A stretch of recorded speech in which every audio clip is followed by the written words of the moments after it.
Today I'm showing you a quicker version of our fun love dangles. So start by writing the word love in cursive at the bottom of your rock, add a heart at the top, and then we're going to basically frame our rock. So I like to bring the loop from my L so I have a place to land first. So we're going to go out and around and attach the two sides together and to the other side, so it's one continuous line.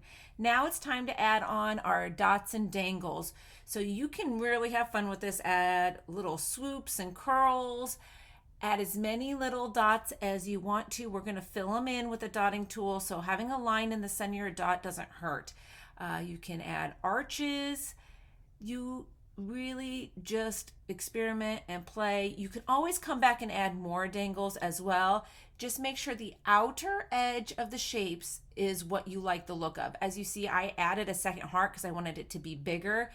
They look really sloppy, but I promise when you come back in with the paint, it really cleans everything up. You can't see any of your sloppy lines. So again, just make sure the outer edges of your shape are the shape that you like. And then we'll come back in with silver here in a second. And like I mentioned before, I'm using dotting tools on this one instead of paint pens to fill them, but you could fill these with paint pens as well. So just load up your dotting tool with, I'm using silver here. I'll show you how it looks with gold at the end as well. I did both ways.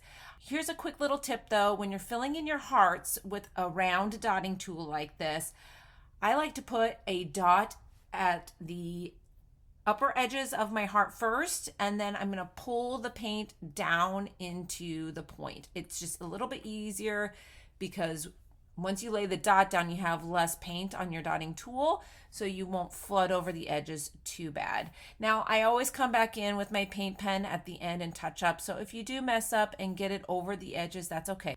Once you've got everything filled in, if you want to add in a couple more little shapes, go for it. I also am going to give more of a hand lettered look to my love. So I'm going to retrace my lines. Anytime I'm going downward, I'm going to thicken up the line. I know I've shown this in a lot of videos, so I'm not going to spend too much time on it. I will link at the end of this video to a cursive love if you want to get a little bit more details on that. I did come back and fill in that black area with silver as well. I hope you enjoyed this tutorial. Follow along for more quick and easy rock painting ideas.